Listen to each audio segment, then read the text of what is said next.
పెద్ద ఈ చెల్లి అట్లా పట్టుకొని కూర్చుంటారా, ఇది అట్లా పట్టుకొని కూర్చుంటారా? మీరే అదే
అన్నీ కట్టిన తర్వాత మళ్ళీ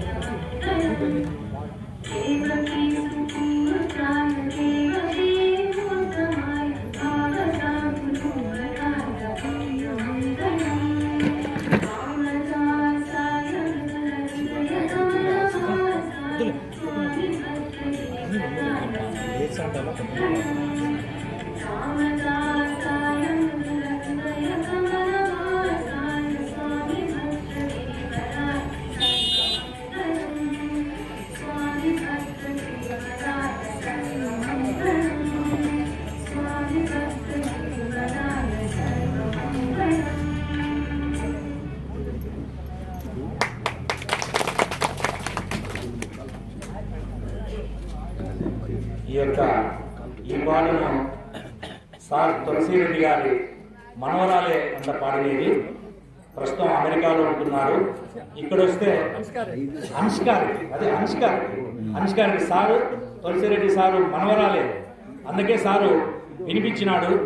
తర్వాత ఆమె కూడా ఇక్కడికి వచ్చినప్పుడు ఇలాంటి ప్రోగ్రాంలు పాల్గొనడం జరుగుతుంది. కాబట్టి ఇక్కడ వినిపించాల్సి వచ్చింది. ఈ ప్రోగ్రామ్స్ లో పాల్గొంటుంది కాబట్టి ఇక్కడ వినిపించాల్సి ఉంటుంది. అది అనుష్కారెడ్డి గారికి ఒకసారి అందరం ఒకసారి మన కష్టాలతో చెప్పబోతున్నాము. సార్ తొలివారి ప్రసంగం ప్రారంభించండి సార్.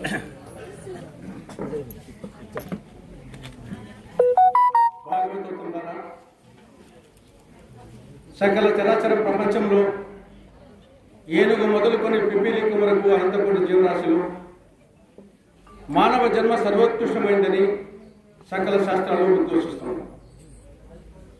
దీనికి కారణం త్రికాల జ్ఞానం. ఈ సృష్టిలో భగవంతుడు ఒక్క మానవుడికి మాత్రమే త్రికాల జ్ఞానాన్ని ప్రసాదించాడు. భూత వర్తమాన భవిష్యత్ కాలాల గురించి ఆలోచించే త్రికాల జ్ఞానం. నిన్న ఏం జరిగింది, ఇప్పుడు ఏమి జరుగుతూ ఉంది, రేపు ఏమి జరగబోయేదానికి అవకాశం ఉంది అని ఆలోచించే త్రికాల జ్ఞానం ఈ సృష్టిలో మానవుడికి మాత్రమే. ఈ త్రికాల జ్ఞానంతో మానవుడు నింగి, నేల, నిప్పు, నీరు, వాయువు ఈ పంచభూత సమన్వితమైనటువంటి ప్రకృతి మీద ఆధిపత్యాన్ని చెలాయిస్తూ మానవుడు తన ఉత్కృష్టతను చాటుకుంటున్నాడు. మరి ఈ ఉత్కృష్టమైన మానవ జన్మ ఎన్నాళ్ళు ఉంటుంది? మహాజీవిస్తే 100 సంవత్సరాలు, అది కూడా కొద్దిమంది మాత్రమే. కానీ అనంత కాలచక్ర భ్రమణంలో మానవ జీవితం 100 సంవత్సరాలు ఎంత ఎంత ఎంత స్వల్పం. ఈ అనంత కాలచక్రం కలియుగం, ద్వాపరయుగం, త్రేతాయుగం, కృతయుగం, ఈ యుగ భ్రమణము జరుగుతూనే ఉంటుంది. కలియుగం దాని కాల పరిమాణం మానవ సంవత్సరాల్లో 4,32,000 సంవత్సరాలు.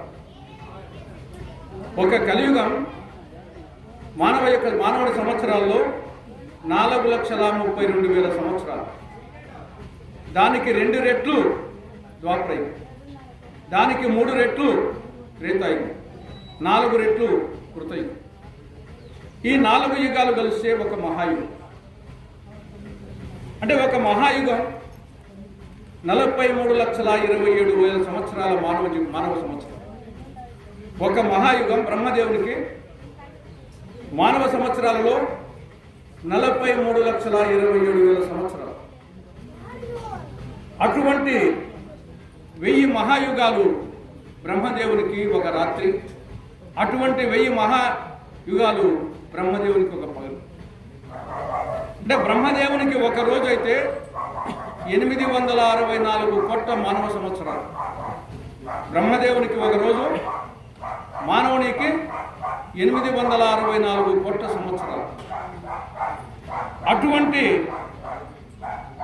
360 రోజులు బ్రహ్మ రోజులు ఆయనకు ఒక సంవత్సరం. అటువంటి 100 సంవత్సరాలు బ్రహ్మ ఆయుతాయి. అంటే ఈ అనంత కాలచక్రంలో మానవ జీవితం 100 సంవత్సరాలు అనేది ఎంత స్వల్పమో దాన్ని బట్టి అర్థమవుతుంది.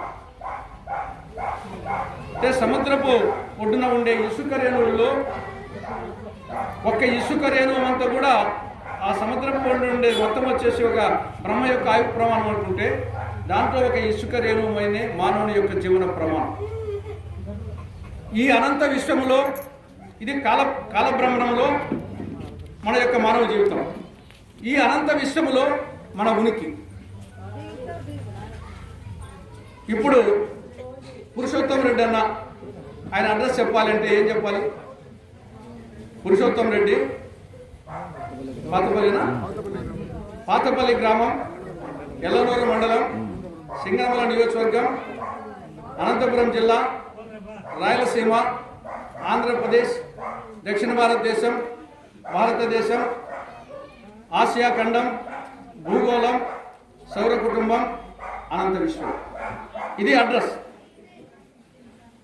పురుషోత్తం రెడ్డి, పాతపల్లి గ్రామం, ఎల్లనూరు మండలం, సింగనమల నియోజకవర్గం, అనంతపురం జిల్లా, రాయలసీమ ప్రాంతం, ఆంధ్రప్రదేశ్ రాష్ట్రం, దక్షిణ భారతదేశం, భారతదేశం, ఆసియా ఖండం, దాని తర్వాత ఆసియా ఖండం, భూగోళం, భూమి తర్వాత సౌర కుటుంబం తర్వాత అనంత విశ్వం. మనకు ఇక్కడ నుండి దాదాపు ఢిల్లీ దాదాపు ఒక 4,500 కిలోమీటర్లు. పాతపల్లి నుండి ఢిల్లీ ఒక 4,500 కిలోమీటర్లు. కానీ ఈ సౌర కుటుంబం అంటే సూర్యుడి మధ్యలో ఉంటాడు. సూర్యుని చుట్టూ తిరిగే నవగ్రహాలను సూర్యుని కలిసి ఒక సౌర కుటుంబం అంటారు. ఇప్పుడు ఇది ఒక ఇల్లు అనుకుంటే దీని పక్కన ఉండే 9 ఇళ్ళు కలిసి ఒక సౌర కుటుంబం. సూర్యుడు చుట్టూ ఉండే నవగ్రహాలు బుధుడు, శుక్రుడు, భూమి, కుజుడు, బృహస్పతి, అంగారకుడు, యురేనస్, నెప్ట్యూన్, ప్లూటో. ఇది ఒక సౌర కుటుంబం. మధ్యలో సూర్యుడు ఉంటాడు. సూర్యునికి భూమి వచ్చేసి భూమికి దగ్గరగా ఉండే గ్రహాల్లో 3వ గ్రహం. సూర్యుని తర్వాత బుధుడు తర్వాత శుక్రుడు తర్వాత భూమి, తర్వాత కుజుడు, బృహస్పతి, అంగారకుడు, యురేనస్, నెప్ట్యూన్, ప్లూటో. ఇవి తిరుగుతూ ఉంటాయి. ఈ సూర్యునికి భూమికి మధ్య ఉండే దూరం 15 కోట్ల కిలోమీటర్లు. సూర్యునికి భూమికి మధ్య ఉన్న దూరం ఎంత? 15 కిలోమీటర్లు కాదు, 15,000 కాదు, 15 లక్షలు కాదు, 15 కోట్ల కిలోమీటర్లు. అది కూడా సూర్యునికి సమీపంలో ఉండే గ్రహాల్లో 3వది భూమి. ఇక లాస్ట్లో ఉండే ప్లూటో, సూర్యునికి ప్లూటోకు తీసుకుంటే అది కొన్ని వేల కోట్ల కిలోమీటర్లు. ఇది ఒక సౌర కుటుంబం అనుకుంటే ఇటువంటి సౌర కుటుంబాలు ఈ అనంత విశ్వంలో కొన్ని కోట్లు ఉన్నాయి. సౌర కుటుంబమే మనకు అర్థం కానీ సూర్యునికి భూమికే 15 కోట్ల కిలోమీటర్లు అనుకుంటే ఈ యొక్క సౌర కుటుంబం ఒకటి అనుకుంటే ఇటువంటి సౌర కుటుంబాలు ఈ అనంత విశ్వంలో కొన్ని వేల కోట్లు ఉన్నాయట. కాబట్టి అనంత విశ్వంలో మానవుని ఉనికి ఎంత? నథింగ్. ఒక సముద్ర తీరంలో ఉండే ఇసుక రేణువుల్లో మరీ చిన్న ఇసుక రేణువు అంతా కూడా ఒక మానవుని ఉనికి ఉండదు అనంత విశ్వంలో. కానీ మానవుడు తాను ఏదో చాలా భగవంతుని కంటే ఎక్కువవాడని అహంభావంతో విరమిగుతూ ఉన్నాడు. దానికి తోడు ఆధునిక మానవుడు శాస్త్ర సాంకేతిక రంగాల్లో సాధించిన అభివృద్ధి కారణంగా ఆకాశ గర్భాలు నిర్మిస్తున్నాడు, ఆకాశ వీధులు విహరిస్తున్నాడు, అవయవాల మార్పిడి చేస్తున్నాడు, పంచపంచ పరమాణాలు భోంచేస్తున్నాడు, పట్టు పీతాంబరాలు ధరిస్తున్నాడు, అంగారక గ్రహం మీద అడుగు పెట్టాలని ఆరాటపడుతున్నాడు, చంద్రమండలం మీద ఆల్రెడీ అడుగు పెట్టాడు, హ్యూమన్ జెనోమ్ ప్రాజెక్టు ద్వారా సృష్టికి ప్రతిష్ఠించి చేయాలని ఊరాటపడుతున్నాడు. ఇదంతా నాణ్యానికి ఒకవైపు మనకు గోచరించే దుర్గోచరం. కానీ మరొక వైపు ఆధునిక మానవుడు అశాంతితో అలమటిస్తున్నాడు. అల్లునొట్లో అన్నీ ఉన్నా, అంగట్లో అన్నీ ఉన్నా, అల్లునొట్లో శని ఉందన్నట్లు ఆధునిక మానవుడు అన్నీ ఉండి కూడా అశాంతితో అలమటిస్తున్నాడు. మన నాయనగారి కంటే, మన అబ్బగారి కంటే, మన పూర్వీకుల కంటే ఈరోజు అనేక విధాలుగా సౌకర్యాలు మనకున్నాయి. 50-60 సంవత్సరాల క్రితం పాతపల్లిలో కరెంట్ ఉండిందా? నాకు తెలిసి 1970 ఆ ప్రాంతంలో వచ్చి ఉంటుంది. 72లో వచ్చింది. అంతకుముందు కరెంట్ లేదు. కరెంట్ లేకపోతే ఈ మైక్ లేదు, ఫ్యాన్ లేదు, బల్బు లేదు, ఏసీ లేదు, ఫ్రిడ్జ్ లేదు, ఛార్జర్ లేదు. 100 ఎకరాల భూస్వామైనా ఎండాకాలం వస్తే ఇసుకతో దోమలు తోడుకుంటుంది. కాబట్టి ఆధునిక మానవుడికి అన్ని సౌకర్యాలు ఉన్నాయి. కానీ మన పూర్వీకుల కంటే అశాంతితో మనం అలా జీవిస్తాము. వాళ్ళకంటే ఎక్కువ అశాంతి ఉంది మనకు అన్ని సౌకర్యాలు ఉండి కూడా. జాతి, మత, కుల, భాష, ప్రాంత, ఉపకుల, స్వార్థం అనే అడ్డుగోడలు నిర్మించుకొని ఆ అడ్డుగోడల మధ్య అశాంతితో ఏకాంతంలో అలమటిస్తున్నాడు ఆధునిక మానవుడు. మరి అందుకోసమే ప్రఖ్యాత తత్వవేత్త డాక్టర్ సర్వేపల్లి రాధాకృష్ణ గారు అంటారు, ఆధునిక మానవుడు పక్షి వలె ఆకాశంలో విహరిస్తున్నాడు, చేప వలె నీటిలో సంచరిస్తున్నాడు. కానీ ఈ భూమి మీద సాటి మానవులతో కలిసి మెలిసి జీవించలేకపోతున్నాడు. పక్షి వలె ఆకాశంలో విహరిస్తున్నాడు, చేప వలె నీటిలో సంచరిస్తున్నాడు.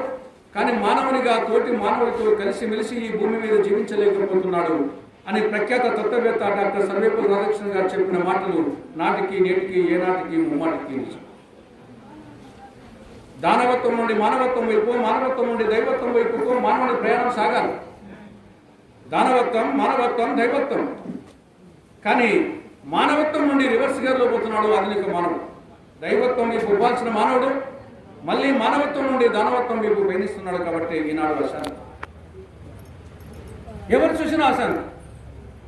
అధికారంలో ఉన్నవారికి అశాంతి, అగ్ర రాజ్యాలకు అశాంతి, ఆయుధాలు ఉన్నవారికి అశాంతి, ఆయుధాలు లేని వారికి అశాంతి, డబ్బులు ఉన్నవారికి అశాంతి, డబ్బులు లేని వారికి అశాంతి, పండితులకి అశాంతి, పామరునికి అశాంతి. కాబట్టి అందరిలో ఏదో తెలియనటువంటి అశాంతి ప్రతి ఒక్కరిలో. ఈ అశాంతితో అలమటిస్తే ఆధునిక సమాజానికి, ఆధునిక మానవునికి ప్రశాంతిని కలిగించే ప్రశాంతి నిలయాలు ఇటువంటి ఆధ్యాత్మిక క్షేత్రాలు, ఇటువంటి ఆధ్యాత్మిక సన్నివేశాలు, ఇటువంటి ఆధ్యాత్మికవేత్తలతో, భాగవతత్వములతో సమాగమం, వాళ్ళతో మాట్లాడడం, సంభాషించడం, ఇవి అశాంతితో అలమటించే ఆధునిక మానవునికి ప్రశాంతిని కలిగించే సన్నివేశాలు. అందుకోసమే ఈనాటి సమాజానికి డబ్బుల కంటే, సంపద కంటే, ఆయుధాల కంటే కావాల్సింది శాంతి కావాలి, ప్రశాంతి కావాలి. అటువంటి ప్రశాంతమైనటువంటి కార్యక్రమాన్ని నిర్వహిస్తున్నటువంటి ఈ యొక్క భాగవత సమాజానికి, భాగవత సప్తాహం నిర్వాహకులను నేను హృదయపూర్వకంగా అభినందిస్తున్నాను.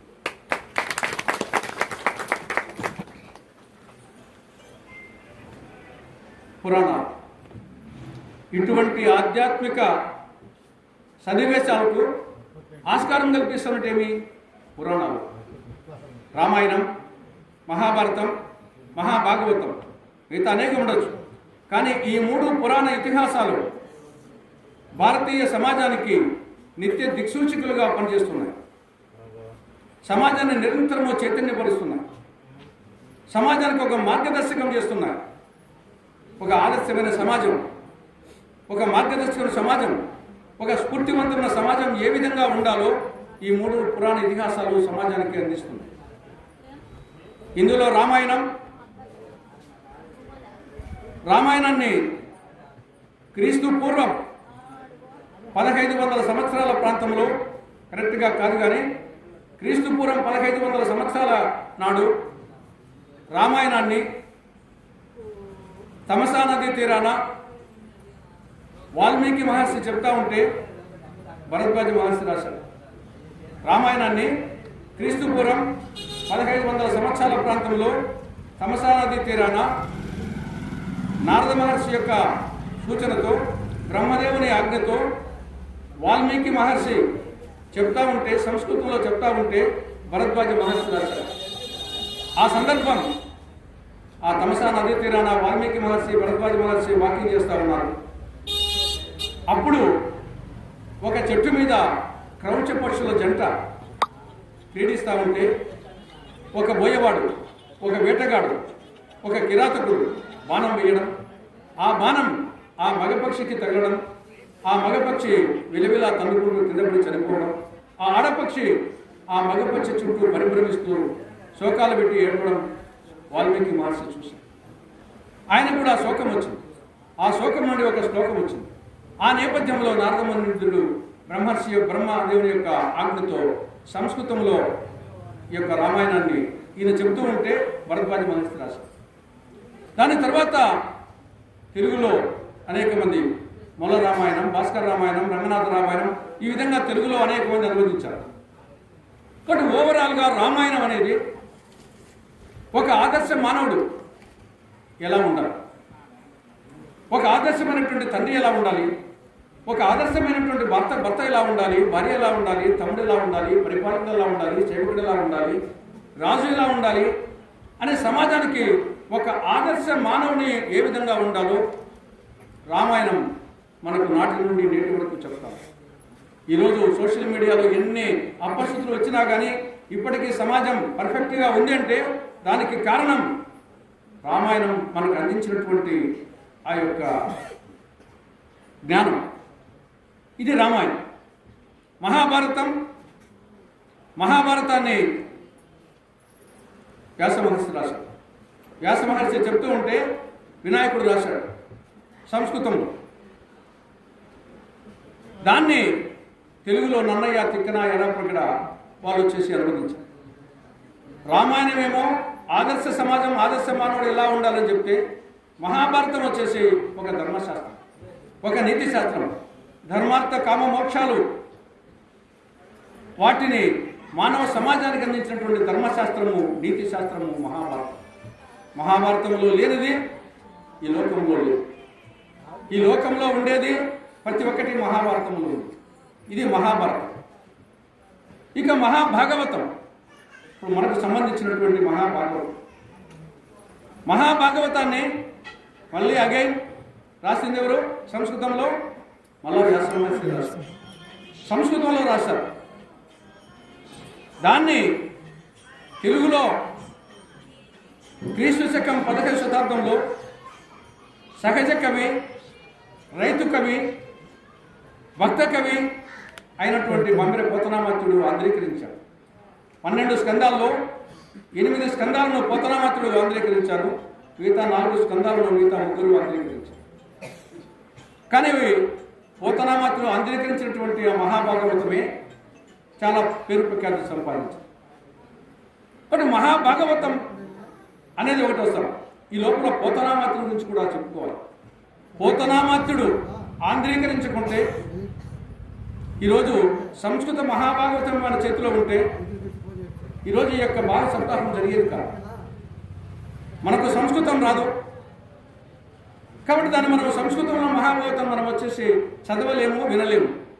అది తెలుగులో ఉంది కాబట్టి పోతనామాత్రుడు అంగీకరించాడు కాబట్టి ఈరోజు మన అందరము భాగవతాన్ని చదువుతున్నాము, భాగవతాన్ని వింటూ ఉన్నాము, భాగవత సప్తాహ కార్యక్రమాన్ని చేస్తూ ఉన్నాం. కాబట్టి పోతనామాత్రుడి గురించి ఖచ్చితంగా మనము తెలుసుకోవాల్సిన అవసరం. పోతనామాత్రుడు ఆయన రైతు కవి. బాల రసాల సాలన పల్లవ కోమల కావ్య కన్యకన్ కూలలకిచ్చి పడుపు గూడు భుజించుడు కంటే సర్కవులు హాలికులైననేమి గహనాంతర సీమల కందమూల కౌద్ధాలికులైననేమి నిజదార సుతోదర పోషణార్థం. నేను రాసినటువంటి మహాభాగవత కన్యను ఒక రాజుకు అంకితం ఇచ్చి ఆ రాజు ఇచ్చే డబ్బుతో నా భార్యాబిడ్డలను పోషించుకునే బదులు నేను వ్యవసాయం చేసి నా భార్యాబిడ్డలను పోషించుకోవడం గర్వంగా భావిస్తానని చెప్పినటువంటి రైతు కవి బమ్మెర పోతనామాత్రుడు. తర్వాత అనేక మంది కవులు అనేక విధాలుగా పద్యాలు రాసింటారు. చెంపకమాల, ఉత్తలమాల, కవిరాజు విద్యార్థితం, మత్య విక్రీడితం, మత్త కోకిల, రకరకాల పద్యాలు ఉండొచ్చు. కానీ బమ్మెర పోతనామాత్రుడు ఆంధ్రీకరించినటువంటి మహాభాగవత పద్యాలకు సాటి వచ్చే పద్యాలు వచ్చేసి ఏ గ్రంథంలో ఉండవు. దగ్గర ఉండొచ్చాము కానీ అంటే తేనెలో లేదా అమృతంలో ఆయన ఆ పేనాను ఆ గంటను అద్ది రాశారేమో అనిపించే విధంగా ఇది ఒక సాహితీ కల్పవృక్షం, తెలుగు సాహితీ కల్పవృక్షం. ఇది ఒక అమృత భాండాగారం. సరే, ఓవరాల్గా మనం తీసుకుంటే దట్టు తెలుగులో తెలుగు అనేది లేకుండా పోతే, తెలుగు మనకు రాకుండా పోతే పోతనామాత్రుడు రాసినటువంటి తెలుగు భాగవతం చదివి వాళ్ళు తెలుగు మనకు వచ్చు కాబట్టి చదువుతున్నాం. ఆయన రాశాడు, మనకు వచ్చు కాబట్టి చదువుతున్నాం. కానీ ఈ సందర్భంగా తెలుగు గురించి కూడా తెలుసుకోవాల్సిన అవసరం ఉంది. ప్రపంచంలో ఎక్కువ మంది మాట్లాడే భాషల్లో 7వ భాష ఉంది. ప్రపంచంలో 6,804 భాషలు ఉన్నాయి. ప్రపంచంలో 6,804 భాషలు ఉన్నాయి. అందులో మన భారతదేశంలో దాదాపు 1,684 భాషలు ఉన్నాయి. ఆ 1,684 భాషల్లో ఒక భాష మన తెలుగు భాష. ప్రపంచంలో ఎక్కువ మంది మాట్లాడే భాషల్లో 7వ భాష ఉంది. ఎక్కువ మంది మాట్లాడేది నంబర్ 1 చైనీస్, చైనా భాష. 2వది స్పానిష్, 3వది ఇంగ్లీష్, 4వది హిందీ, 5 బెంగాలీ, 6 మరాఠీ, 7 తెలుగు. ప్రపంచంలోనే 5-6 సంవత్సరాలకు ముందు 5వ స్థానంలో ఉన్నాం. బెంగాలీ కంటే మరాఠీ కంటే ముందున్నాం, హిందీ తర్వాత ఉన్నాం. కానీ 4-5 సంవత్సరాల్లోనే 7వ స్థానానికి వెళ్ళాం. కారణం అమ్మ వద్దు, మమ్మీ వద్దు, నాన్న వద్దు, డాడీ వద్దు. ఈ విధమైనటువంటి కల్చర్ ఈనాడు మన పాఠశాలల్లో, ప్రభుత్వాలలో, ప్రజల్లో, తల్లులలో ఈ యొక్క కల్చర్ రావడంతో ఇంట్లో పిల్లవాడు అమ్మ అని పిలిస్తే ఆ తల్లికి సంతోషం ఉండదు, మమ్మీ అని పిలిస్తే సంతోషం. ఈ కల్చర్ రావడంతో ఈనాడు సమావేశం ఈ విధంగా అవుతుంది. కేవలం 4-5 సంవత్సరాల్లో 5వ స్థానం నుండి 7వ స్థానానికి పడిపోయినా ఎంత ప్రమాదమో ఒక్కసారి ఆలోచించండి. మన మాతృభాష మృత భాష అయితే మన ఉనికి ఏముంది? కోల్పోతాము. మన ఉనికి లేనటువంటి శ్వాస ఆగిపోతే మనిషి చస్తాడు, భాష ఆగిపోతే జాతి చస్తుంది. శ్వాస ఆగిపోతే మనిషి చస్తాడు, భాష ఆగిపోతే జాతి చస్తుంది. అటువంటి ప్రమాదం జరుగుతాడు. మనం వేరే భాష నేర్చుకోవద్దని కాదు. మనందరికీ ఇంగ్లీష్ రాదా? నేను చెప్తే కదా, నేను ఎందుకు ఇప్పుడు మా మనవరాలు ఆ పాట పెట్టానంటే, ఆ అమ్మాయి పుట్టింది అమెరికాలో, అమెరికా సిటిజన్. ఆడ చదువుకుంటున్నంత ఇంగ్లీషే. అంత మాత్రం చేత మన మాతృభాషను మర్చిపోవడం. కాబట్టి ఇంగ్లీషు ఎంత తెలుసో తెలుగు మాతృభాష కూడా అంతకంటే ఇంపార్టెన్స్ ఇచ్చేసి తెలుగు భాష నేర్పాము, చదువుకున్నాము. కాబట్టి ఈరోజు వచ్చేసి అంత స్వచ్ఛమైన ఆ యొక్క భక్తి పాటను పాడగలిగి. కాబట్టి మనం ఏదో తెలుగు అభిమానిస్తాం అంటే మిగతా భాషలను ద్వేషిస్తామని కాదు. మిగతా భాషలు నేర్చుకుంటూనే ఇంట్లో పని మనుషులు ఉంటారు, ఆయాలు ఉంటారు. అంత మాత్రం చేత తల్లిని మనం ఇగ్నోర్ చేస్తామా? తల్లిని మర్చిపోతామా? కాబట్టి మాతృభాషను ప్రేమించాల్సిన అవసరం ఉంది. ఈరోజు మనందరికీ మాతృభాష వచ్చు కాబట్టి ఈరోజు ఇక్కడ సమావేశమయ్యారు. లేకుంటే ఆ యొక్క మకరదాన్ని ఆస్వాదించలేదు. కానీ ఈనాడు మన పిల్లలు చాలామంది దాంట్లో ఒక్క పద్యాన్ని కూడా చదవలేదు. ఈరోజు మన స్కూల్లో, మన పరిసరాల స్కూల్లో 10th క్లాస్ అబ్బాయిని తీసుకొచ్చి ఇంగ్లీష్ 4 ముక్కలు చెప్పాలనే కానీ తెలుగులో ఒక్క పద్యాన్ని చదవమంటే చదివే పరిస్థితి లేదు. దీన్ని ఒక్కసారి ఆలోచించాల్సిన అవసరం ఉంది భాగవతం. ఇక మన భాగవతానికి వస్తాం. భాగవతం ఏమిటి? భాగవతం శ్రీ మహావిష్ణువు శ్రీమన్నారాయణుని దశావతారాల గాథ వర్ణన వైభవమే మహాభారతం. శ్రీమన్నారాయణుని దశావతారాల గాథ వర్ణన వైభవమే శ్రీమద్ భాగవతం. ఏమిటి ఆ దశావతారాలు?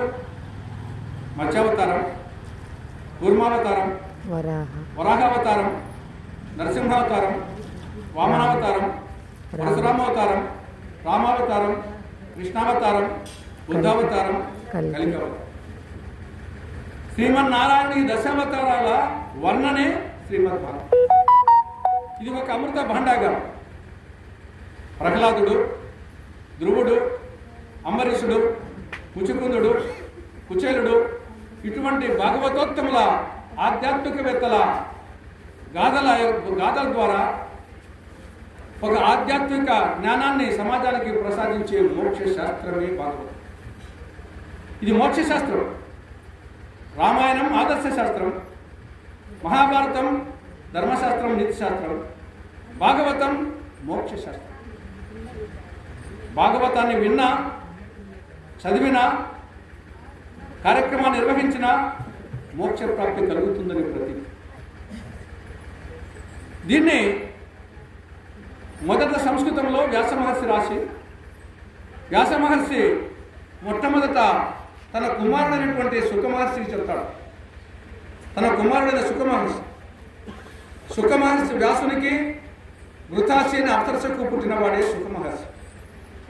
వృతాచి చిలుక రూపంలో ఉన్నప్పుడు పుట్టినవాడు సుఖమహర్షి.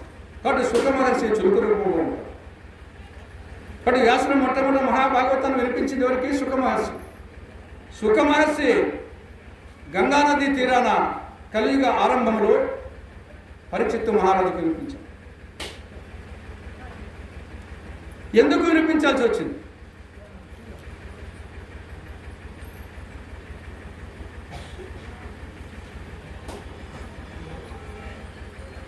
మోక్ష ప్రాప్తి కోసం. ఏమిటి మోక్షం? జాతస్య మరణం ధ్రువం జన్మ మృతస్య చ తస్మాత్ అపరిహార్యార్థి నత్వం సూచితం అర్హస్య అన్నాడు భగవద్గీతలో గీతాచార్యుడు. పుట్టిన ప్రతి మనిషి పుట్టగిట్టక తప్పదు. మనిషి చనిపోయిన తర్వాత ఏం జరుగుతుంది? ఏమవుతుంది? మనిషి చనిపోయిన తర్వాత ఏమవుతుంది? 2 మార్గాలు. తలాకిడి ఒక మార్గం, దొడ్డాకిడి ఒక మార్గం. తలవాకిటి మార్గం ఎక్కడికి పోతుంది? ఇది మోక్ష మార్గం. వైకుంఠవాసి అయినటువంటి శ్రీమన్నారాయణలో లీనమయ్యడానికి ఇది మోక్ష మార్గం. ఆత్మ పరమాత్మలో లీనమవుతుంది, ఇది మోక్ష మార్గం.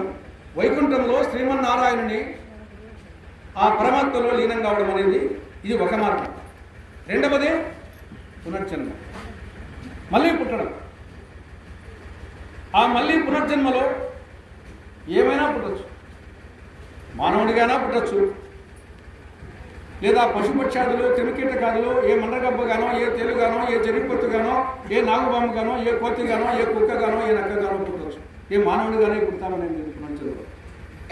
ఒకవేళ మానవునిగా పుట్టినా ఆరోగ్యవంతమైన మానవునిగా పుడతాడని చెప్పలేదు.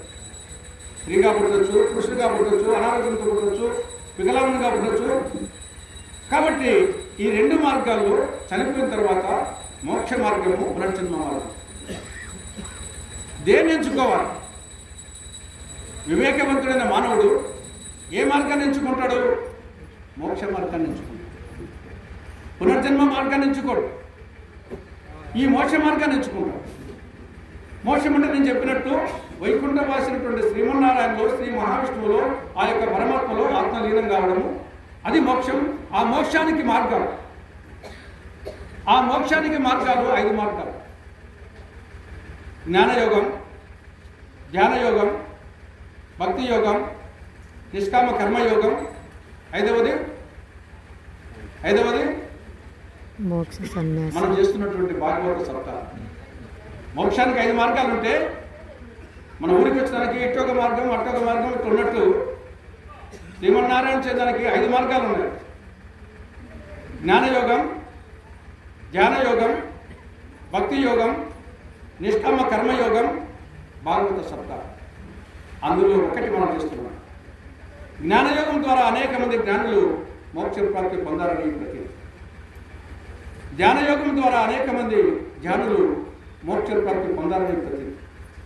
భక్తి యోగం ద్వారా అన్నమయ్య, త్యాగయ్య, క్షేత్రయ్య, పురంధరదాసు, రామదాసు ఇటువంటి వాళ్ళు భక్తి యోగం ద్వారా మోక్ష ప్రాప్తి పొందాలని ప్రతి. నిష్కామ కర్మయోగం ద్వారా ధర్మవ్యాధుడు కూడా మోక్ష ప్రాప్తి పొందాలని ప్రతి. నిష్కామ కర్మయోగం అంటే ఏమిటి? మన యొక్క కర్తవ్యాన్ని సక్రమంగా నిర్వర్తించడమే నిష్కామ కర్మయోగం. ఒక రైతు ధర్మబద్ధంగా రైతు పని, ఒక వ్యాపారి ధర్మబద్ధంగా వ్యాపారం, ఒక గృహస్థుడు తన గృహస్థ ధర్మాన్ని నిర్వర్తించడము ఇది నిష్కామ కర్మయోగం. వాళ్ళు కూడా మోక్ష ప్రాప్తి పొందుతారని ప్రతి. దానికి ఎగ్జాంపుల్ ఉదాహరణ ధర్మవ్యాధుడు. ధర్మవ్యాధుడు ఎవరు? ఒక కటిక అంగట్లో మాంసం అమ్మేవాడు. ధర్మవ్యాధుడు ఒక కటిక అంగట్లో చికెను మటను అమ్మేవాడు. మనకు ఆశ్చర్యం వేస్తుంది, మరి అటువంటి వానికి కూడా మోక్షం వచ్చిందా అని. వచ్చింది. కారణం అతను వృత్తిపరంగా కటిక అంగట్లో చికెను మటన్ అమ్ముతున్నాడు. కానీ ప్రవృత్తిపరంగా ఇంటికి పోయిన తర్వాత తన ఇంట్లో ఉన్నటువంటి వృద్ధ తల్లిదండ్రులను సేవిస్తాడు. వాళ్ళకు సకల సదుపాయాలను కల్పించి అన్నం తినిపించి, స్నానం చేయించి, అన్నం తినిపించి, వాళ్ళు నిద్రపోయిన తర్వాతనే మిగతా వచ్చేసి ఆయన కార్యక్రమాలు చూసుకుంటారు. అంటే తన కర్తవ్యాన్ని ఇక్కడ వృత్తిపరంగా తన కర్తవ్యాన్ని, కానీ తల్లిదండ్రులకు ఒక కొడుకుగా, భార్యకు ఒక భర్తగా, బిడ్డలకు ఒక తండ్రిగా అతని యొక్క కర్తవ్యాన్ని సక్రమంగా నిర్వర్తిస్తున్నాడు. కాబట్టి ధర్మవ్యాధుడు కూడా మోక్ష ప్రాప్తి పొందారు. అది నిష్కామ కర్మయోగం. ఇక 5వది మన భాగవత సప్తాహం. ఈ భాగవత సప్తాహం ద్వారా మోక్ష ప్రాప్తి పొందవచ్చని ఎవరు నిరూపించారు? సుఖ మహర్షి పరీక్షిత్తు ద్వారా నిరూపించాడు. నేను ముందే చెప్పినట్లు వ్యాస మహర్షి ఏమో సుఖ మహర్షికి భాగవతాన్ని నిరూపించాడు. సుఖ మహర్షి కలియుగ ఆరంభం అంటే ఇప్పుడు ప్రజెంట్ కలియుగం ఆరంభమై 5124 సంవత్సరాలు ప్రస్తుత కలియుగం. ఈ యుగ భ్రమణంలో మహాయుగంలో అనేక కలియుగాలు ఉంటాయి కదా. ప్రస్తుత కలియుగంలో 5124 సంవత్సరాలలో ఉన్నాను. 5124 సంవత్సరంలో ఉన్నాను. ఇంకా 4,26,816 సంవత్సరాలు మానవ సంవత్సరాలు ఉన్నాయి ఇంకా ఈ కలియుగం. ఈ కలియుగ ఆరంభంలో గంగానది తీరాన పరీక్షిత్తు మహారాజుకు సుఖ మహర్షి భాగవత సప్తాహం కార్యక్రమం నిర్వహించి పరీక్షిత్తు మరణానంతరము మోక్ష ప్రాప్తి పొందేటట్టు చేశారు. నేను చెప్పినట్టు సుఖ మహర్షి ఎవరు? వ్యాసుని కుమార్. వ్యాసునికి ఘృతాచని అప్సరసకు చిలుక రూపంలో ఉన్నప్పుడు పుట్టినవాడే, ఆవిర్భవించిన వాడే సుఖ మహర్షి. వ్యాసుడు ఎవరు?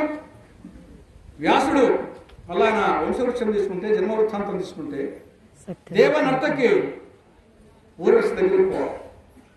దేవనర్తకి ఊర్వశి కొడుకు వశిష్ఠుడు. వశిష్ఠునికి అరుంధతికి పుట్టినవాడు శక్తి. శక్తికి చండాలానికి పుట్టినవాడు పరాశరుడు. పరాశరుడు మత్స్యగంధికి పుట్టినవాడు వ్యాసుడు. కాబట్టి ఊర్మిళ, వశిష్ఠుడు, శక్తి, పరాశరుడు, వ్యాసుడు, ఊర్వశి సంతతి. తండ్రి ఎవరో తెలియదు. దేవనర్తకి కాబట్టి తండ్రి తెలియదు, కానీ తల్లి నుండి వచ్చాడు, ఊర్వశి నుండి. కాబట్టి అది వ్యాసుడి యొక్క జన్మవృత్తాంతం. ఈ వ్యాసుడు తర్వాత పరీక్షిత్తు ఎవరు? పరీక్షిత్తు మళ్ళా వ్యాసుడి దగ్గరికి పోవాలి. వ్యాసుడు అంబాలికకు పుట్టినవాడు పాండురాజు. పాండురాజుకు కుంతికి పుట్టినవాడు అర్జునుడు. అర్జునునికి సుభద్రకు పుట్టినవాడు అభిమన్యుడు. అభిమన్యుడు ఉత్తరకు పుట్టినవాడు పరీక్షిత్తు. పరీక్షిత్తుకు ఐరావతికి పుట్టినవాడు జన్మించాడు. మనం పరీక్షిత్తు వరకు వస్తాం. కాబట్టి వ్యాసునికి అర్జునుడు మనముడు, అర్జునునికి పరీక్షిత్తు మనముడు. అంటే వ్యాసునికి ముని మనవడు ఎవరు? పరీక్షిత్తు. వ్యాసుని మనమడేమో అర్జునుడు, అర్జునుడి మనమడేమో పరీక్షిత్తు. కాబట్టి వ్యాసునికి ముని మనవడు కావాలి. వీళ్ళిద్దరి మధ్య భావ సప్తాహం జరిగింది. ఒకవైపు కుమారుడు వ్యాసుని కుమారుడు, ఒకవైపు వ్యాసుని ముని మనవడు. వీళ్ళిద్దరి మధ్య కలియుగ ఆరంభంలో గంగా నది తీరాన కార్యక్రమం జరిగింది. ఆయనేమో అధ్యక్షుడు, సుఖమహర్షి అధ్యక్షత వహించాడు. నిర్వాహకుడు పరీక్షిత్తు మహారాజు. ఎందుకు చేయాల్సి వచ్చింది ఆ కార్యక్రమం? భారత సప్తాహము ఎందుకు చేయాల్సి వచ్చింది? దీనికి మళ్ళా మనం కురుక్షేత్ర యుద్ధానికి పోవాలి. కురుక్షేత్ర యుద్ధం అయిపోయింది 18వ రోజు. మొత్తం ఆ పక్క 11 అశ్వహినులు, ఈ పక్క 7 అశ్వహినులు, మొత్తం 18 అశ్వహినులు సర్వనాశనం అయిపోయినాయి. పాండవుల పక్కన మిగిలింది 8 మంది. ధర్మజ, భీమార్జున, నకుల, సహదేవులు 5 మంది, శ్రీకృష్ణుడు, సాత్యకి, యూచుడు.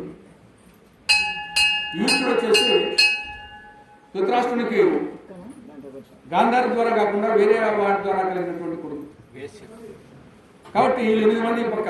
పాండవుల పక్కన ధర్మరాజు, భీముడు, అర్జునుడు, నకులుడు, సహదేవుడు, శ్రీకృష్ణుడు, సాత్యకి శ్రీకృష్ణుడు తమ్ముడు, యూచుడు 8 మంది పక్క ఉన్నారు.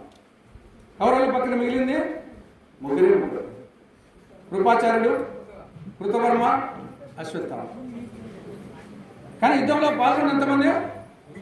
ఈ పక్క 11 అశ్వహినులు, ఈ పక్క 7 అశ్వహినులు, మొత్తం 18 అశ్వహినులు.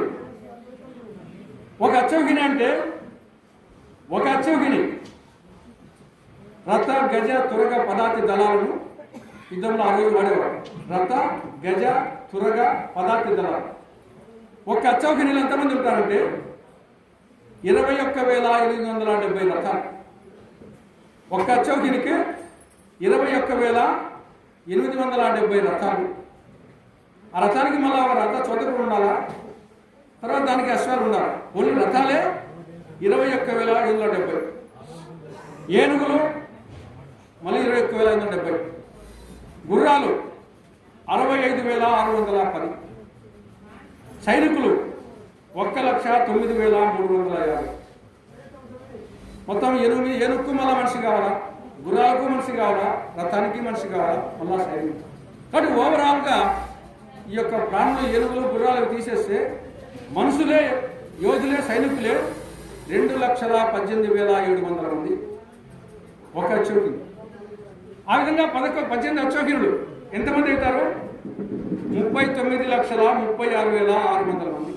దగ్గర 40 లక్షల మంది. 40 లక్షల మంది కురుక్షేత్ర యుద్ధంలో శవాలు అయిపోయాయి. 40 లక్షల మంది. ఇంకా గుర్రాలు, ఏనుగులు ఇవి కాక మానవులే, మనుషులే, యోధులే 40 లక్షల మంది చనిపోయారు. అంత ఘోరమైనటువంటి యుద్ధం, ఆషామాషి యుద్ధం. అటువంటి యుద్ధము చివరి రోజున జరిగింది ఏమంటే, చివరి రోజున భీమునికి, దుర్యోధనకి గదాయుద్ధం జరిగింది.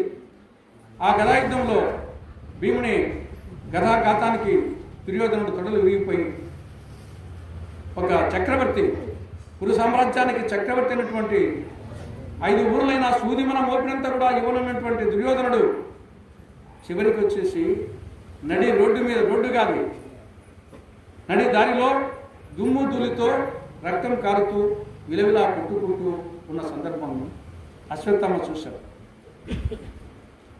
తన రాజు అటువంటి పరిస్థితుల్లో ఉండి చూసి భరించలేక దీనికి కారకమైనటువంటి పాండవులను సంహరించాలని, ఆ రాత్రిపూటైనా సరే ఏవైనా అధర్మంగానే సంహరించాలని పోతే ఇంట్లో పాండవులు ఎవరు ఉంటారు? ఉప పాండవులు ఉంటారు 5 మంది. పాండవులకు ద్రౌపది ద్వారా పుట్టిన కుమారులు 5 మంది ఉప పాండవులు ఉంటారు. ఆడ దుశ్శధనుడు ఉన్నాడు, శిఖండి ఉన్నారు, ఎదురుపోతాడు. పోతానే అశ్వత్థామ శిఖండిని చెప్పేసి నరికేశాడు.